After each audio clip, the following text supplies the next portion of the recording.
Maya Carter had spent years fighting for justice.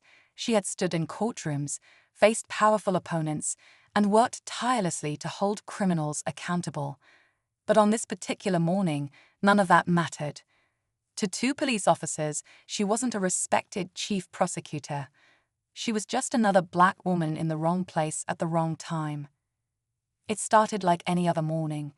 Maya stopped at a gas station on her way to the office, a routine part of her day. She stepped out of her sleek black sedan, grabbed a coffee, and walked back to her car, already thinking about the long list of cases she needed to review. That's when she noticed them, two uniformed officers standing near their squad car, watching her. She had seen that look before. It was the kind of stare that made her skin crawl, a look she had heard too many black men and women describe in her courtroom. Still, she didn't let it shake her. She was used to being in control, but as she reached for her car door, the sound of sirens pierced the air. The flashing red and blue lights reflected off the car's shiny surface. She turned around slowly, her heart pounding, not because she was guilty of anything, but because she knew exactly how situations like this could unfold. One officer stepped forward, his hand hovering near his holster. "Ma'am, we need to see your ID," he said. His voice was firm, almost rehearsed. Maya frowned. "What's the reason for this stop?" she asked calmly. "You fit the description of a suspect we're looking for," the second officer chimed in. Maya inhaled deeply. She had prosecuted cases involving false arrests before. She had watched surveillance footage of innocent people being detained for no reason, forced to prove their innocence while their dignity was stripped away. And now here she was, living it firsthand. "I fit the description," she asked, tilting her head slightly. "What description would that be?" The officers exchanged glances. They hadn't expected her to question them. One of them stepped closer, his stance widening. "Just hand over your ID," he said, his patience thinning. Maya reached into her purse slowly, careful not to make any sudden movements. As a prosecutor, she had seen cases where things spiraled out of control in seconds. But before she could pull out her wallet, the officers moved in. One grabbed her arm. The other yanked her purse away. "Hey, what are you doing?" she protested, struggling against their grip. "You're resisting," one officer snapped. Resisting? The word sent a wave of frustration through her. How quickly they had decided she was a threat. How easily they ignored her rights. Before she could get another word out, she felt the cold metal of handcuffs snap around her wrists. Gas station customers stopped to watch. Some whispered among themselves. Others pulled out their phones, recording the scene. But the officers didn't care. They pushed her toward the patrol car, their grip tight, their expressions unreadable. As Maya sat in the back of the squad car, her mind raced. She thought about all the people she had defended, the ones who had told her about their own unjust arrests. She thought about how many times she had stood before a judge, fighting to expose corruption in the system. And now here she was, a victim of the very injustice she had sworn to fight. But here's the part the officers didn't know. Maya Carter wasn't just any black woman in handcuffs. She was the state's chief prosecutor, the highest-ranking legal authority in the district, the person who had the power to determine whether cases just like this one, were prosecuted. And the moment they ran her name through their system, everything would change. Would they panic? Would they backpedal and try to justify their actions? Or would they realize, too late, that they had just made the biggest mistake of their careers? One thing was for sure, Maya wasn't going to let this slide. What happens next will leave you speechless. Stay tuned. The officers barely spoke as they drove, but Maya could see them glancing at each other through the rearview mirror. Something about her calmness unsettled them. Most people in this situation would be panicked, demanding answers, maybe even begging to be let go. But Maya just sat there, her expression unreadable. She wasn't going to give them the satisfaction of seeing her shaken. The car came to a stop in front of the station, a dull grey building Maya had been inside countless times, but never like this. The doors opened, and rough hands pulled her out. She felt the stares of other officers as she was led through the station, her heels clicking against the linoleum floor. Some of them looked curious, others indifferent. To them, she was just another suspect being brought in. One of the officers who arrested her, the taller one with a buzz cut, led her to a desk where another cop sat, typing lazily on a keyboard.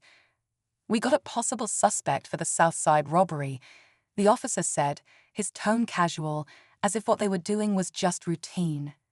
Maya didn't react, but inside, she was furious. A robbery suspect. That's what they were claiming now. They had already decided she was guilty of something before they even knew her name. The officer at the desk barely glanced up as he asked, "Name?" Maya didn't answer right away. She could feel the anticipation in the air, the way the two officers who arrested her were waiting for her to say something that would justify their actions. But she wasn't going to make it easy for them. One of the officers huffed impatiently. "I said, name." She finally spoke, her voice calm but firm. "Maya Carter." The officer at the desk typed it in, still not paying much attention. But then, within seconds, his fingers froze. His eyes flicked to the screen, then back to her face. A beat of silence stretched between them before he quickly cleared his throat. "Ah, Chief Prosecutor Maya Carter." His voice had changed completely. The lazy disinterest was gone, replaced by something else. The room felt different now. The officer's reaction had caught the attention of others nearby. One by one, heads started turning. Murmurs spread across the station like a slow-moving wave. The two officers who had brought her in stiffened. Maya watched as confusion and then panic flashed across their faces. "Is there a problem?" she asked, her voice still even. Neither of them answered. The taller officer shifted uncomfortably, his jaw tightening. We just needed to verify your identity," he said, trying to keep his voice steady. Maya raised an eyebrow. "Oh, because 5 minutes ago, I was a robbery suspect." Silence. Neither officer met her gaze. The officer at the desk cleared his throat again. "Ma'am, we're gonna need to talk to the captain." Maya nodded slightly, but inside, she was taking in every detail. The way the taller officer's hands twitched at his sides. The way the younger officer, the one who had grabbed her purse, suddenly looked much smaller than he had in the parking lot. They knew they had screwed up. Another officer quickly stepped in, leading her away from the booking area. Unlike the others, he didn't grab her arm or try to push her forward. He simply gestured toward a hallway. "This way, ma'am." His voice was softer, almost nervous. As they walked, Maya passed by more officers who had clearly heard the news. Some whispered to each other, while others just looked at her with wide eyes. She recognized a few of them. Officers she had worked with on cases, men and women who had once sat across from her in meetings. And yet, not one of them had stepped in when she was brought through those doors in handcuffs. Finally, she was led into a small office. The officer closed the door behind her and left without another word. She sat down, adjusting the sleeves of her blazer. The cuffs had left faint red marks on her wrists, but she ignored the sting. She had bigger things to focus on. Minutes passed before the door opened again. This time, it was someone she recognized, Captain Reynolds. A middle-aged man with graying hair and sharp eyes. He had been with the department for years. He had even worked with her office on a few cases. He didn't look happy to see her. "Maya," he began, rubbing his temples. She cut him off. "Save it." He sighed, leaning against the desk. "Look, this was a mistake." Maya tilted her head. "A mistake," she repeated, "because from where I'm sitting, this looked a lot like racial profiling." Reynolds didn't argue. He just let out another heavy sigh. "I need to know exactly what happened," he said, "from the beginning." Maya took a slow breath. She could feel the weight of the moment. This wasn't just about her. It was about everyone who had been through this before, everyone who hadn't been a chief prosecutor with the power to fight back. She met his gaze. "You want to know what happened," she said. "Good, because I want to know what's going to be done about it." The tension in the room was thick. Maya knew this wasn't over, not even close. Captain Reynolds sat down across from Maya, his fingers tapping against the desk. He looked tired, but she didn't care. He wasn't the one who had been humiliated in front of a crowd, shoved into a patrol car, and treated like a criminal for simply existing. Maya, he started again, his voice measured, like he was choosing his words carefully. I know how this looks. She let out a short, humorless laugh. Do you? She asked, leaning forward slightly. Because from where I was standing, it looked like two officers made a decision based on nothing but my skin color. They didn't ask questions. They didn't stop to think. They assumed I was a criminal before they even knew my name. Reynolds exhaled through his nose, rubbing his hands together. I won't make excuses for them, he said finally, but I need to know exactly what happened. Maya narrowed her eyes. Are you asking because you actually want to do something about it, or are you asking so you can figure out how to make this go away? He flinched, just slightly, but it was enough for her to catch. She sat back, crossing her arms. You realize how serious this is, right? You realize this isn't just going to disappear. Reynolds nodded slowly. I do, he admitted, and I know you're not going to let this slide. For a brief moment, silence filled the office. Maya studied him, searching for any sign of sincerity. She had known Reynolds for years, but trust wasn't something she gave freely, especially now. Finally, she spoke. Good, she said, because I want those officers' names. I want their records, and I want to know if this has happened before. Reynolds hesitated. Maya, I know how this works, she interrupted. I know the complaints that get buried, the reports that never make it past a desk. But not this time. He let out another sigh, this time heavier.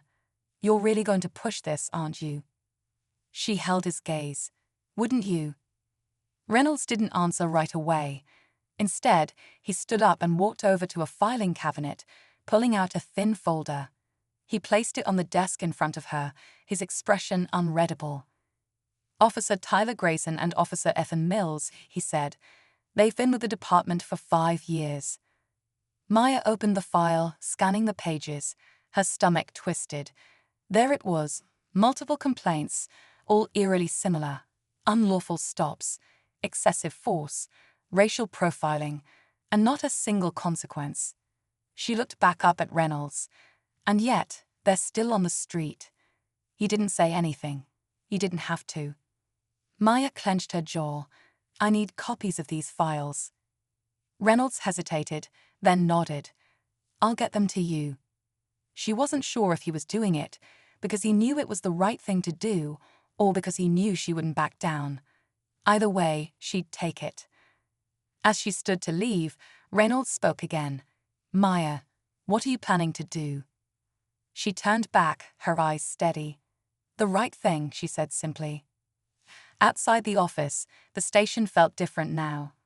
Officers still stared, but this time, there was something else in their eyes. Fear, maybe, or guilt.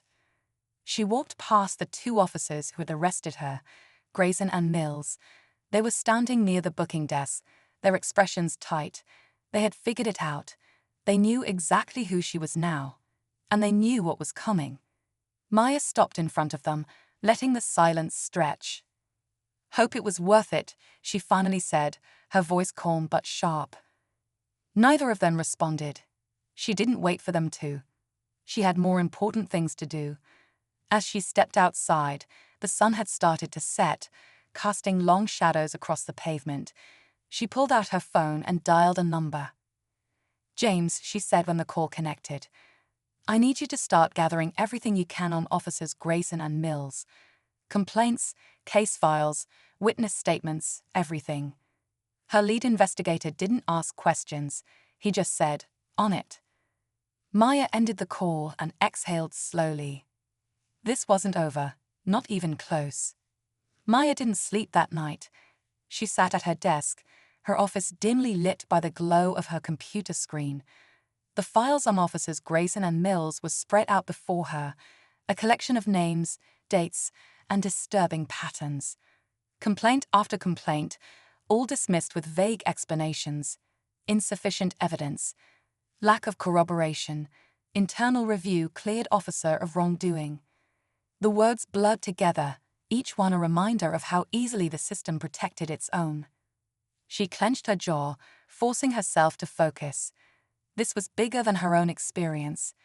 If these officers had done this to her, the state's chief prosecutor, what had they done to people without power? People who wouldn't be believed. Her phone buzzed. It was James. "I found something," he said without preamble. Maya straightened in her chair. "Tell me." "There's a witness," he continued. "A guy named Marcus Reynolds, no relation to the captain. He filed a complaint last year against Grayson and Mills. Said they pulled him over for no reason, searched his car without a warrant, then let him go when they didn't find anything. No citation, no explanation." Maya rubbed her temples. "And let me guess. The complaint went nowhere." "Exactly. But here's where it gets interesting. Marcus recorded the stop." Maya sat up. "He has footage." James hesitated. "Had." The footage disappeared. His phone was confiscated for evidence, and when he got it back, the video was gone. Maya's stomach turned. "He never uploaded it anywhere." "He tried," James said. "But before he could, his apartment was broken into. Laptop stolen. External hard drive too. No sign of forced entry." Maya felt a slow burn rise in her chest. This wasn't just negligence. This was a cover-up. "Does he still have any of it?" she asked. "He says he might." James exhaled. "He's scared, Maya. Said he'd only talk if he knew he'd be safe." Maya didn't hesitate. Set up a meeting. By the time Maya pulled into the parking lot of the small diner on the outskirts of town, the sky was still dark. She spotted James near the back, seated across from a man who looked over his shoulder every few seconds. Marcus Reynolds. Maya slid into the booth across from him. "Thank you for meeting me." Marcus nodded but didn't relax. "I don't know if this is a good idea." His voice was low, wary. "I already got a target on my back." "You shouldn't," Maya said, "and I'm going to make sure you don't."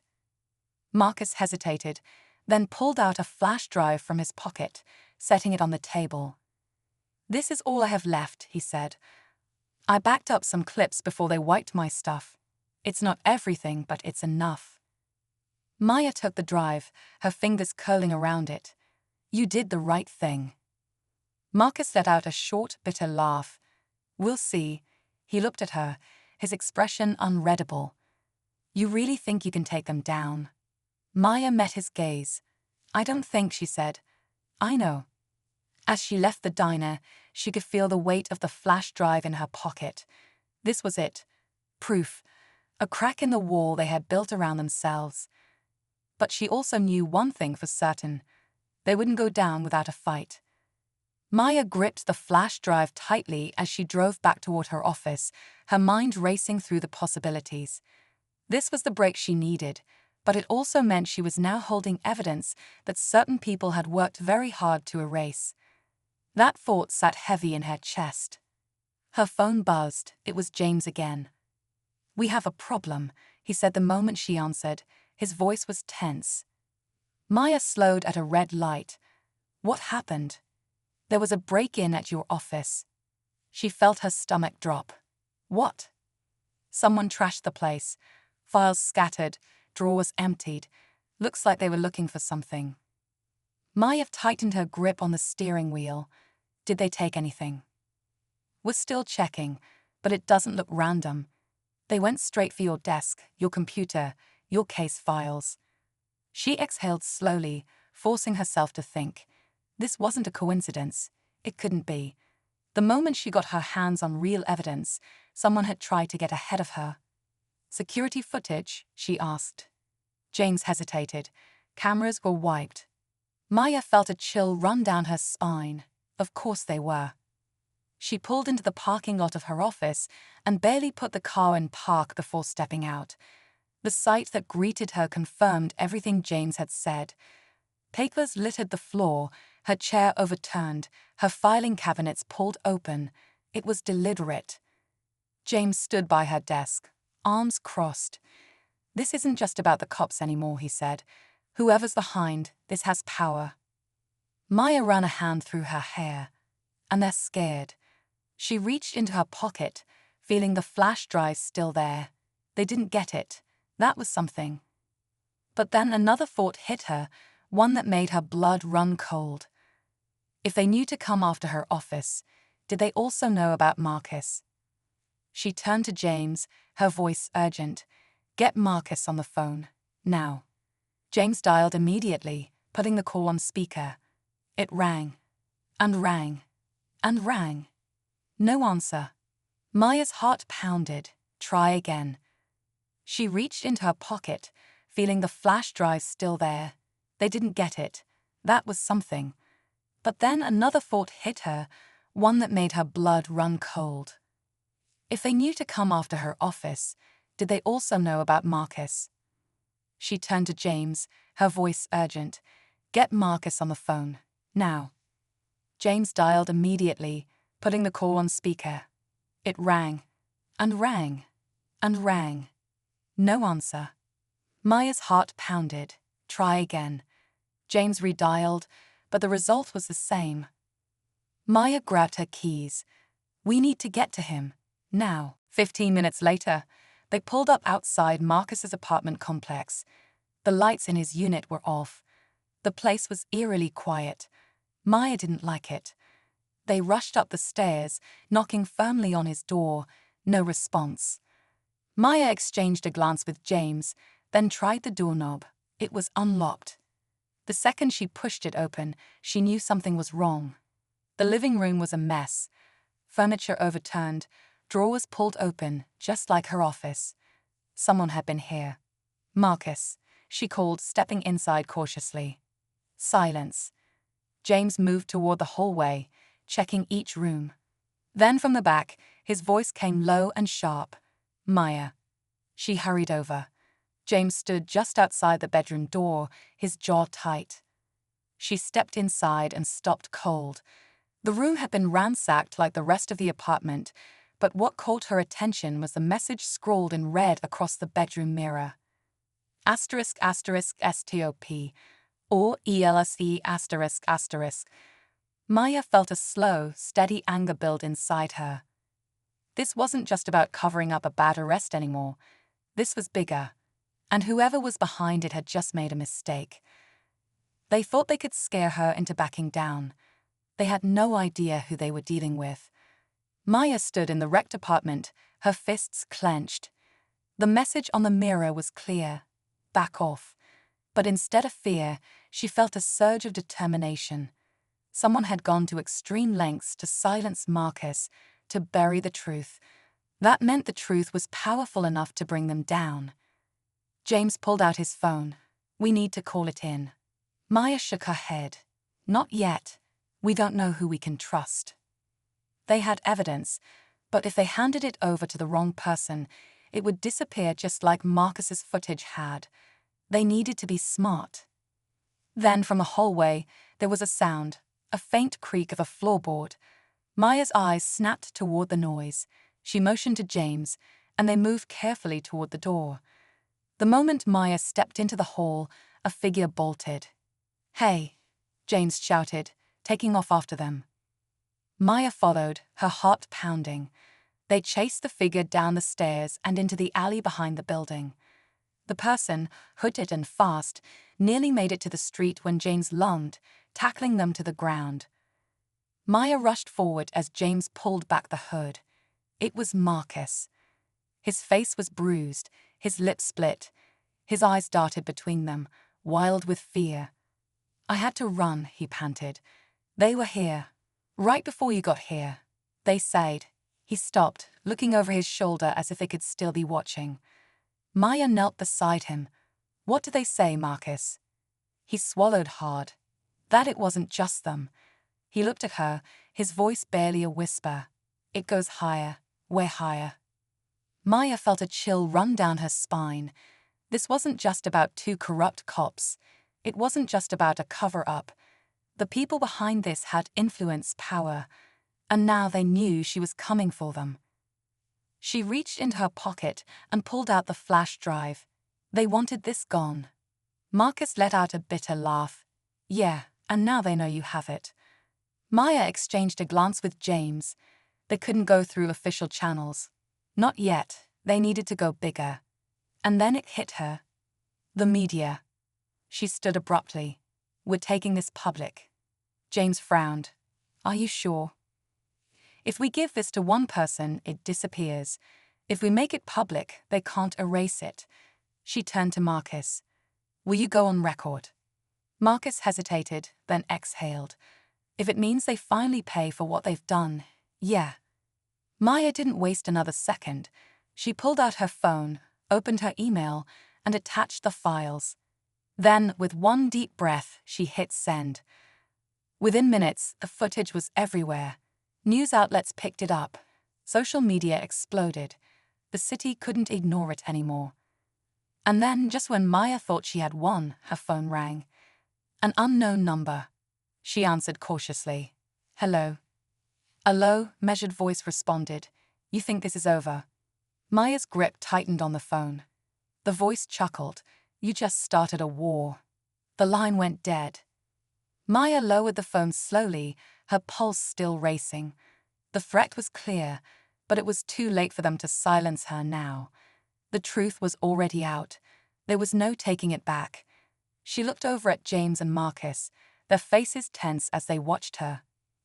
They know, she said simply. James exhaled sharply. Then we better be ready.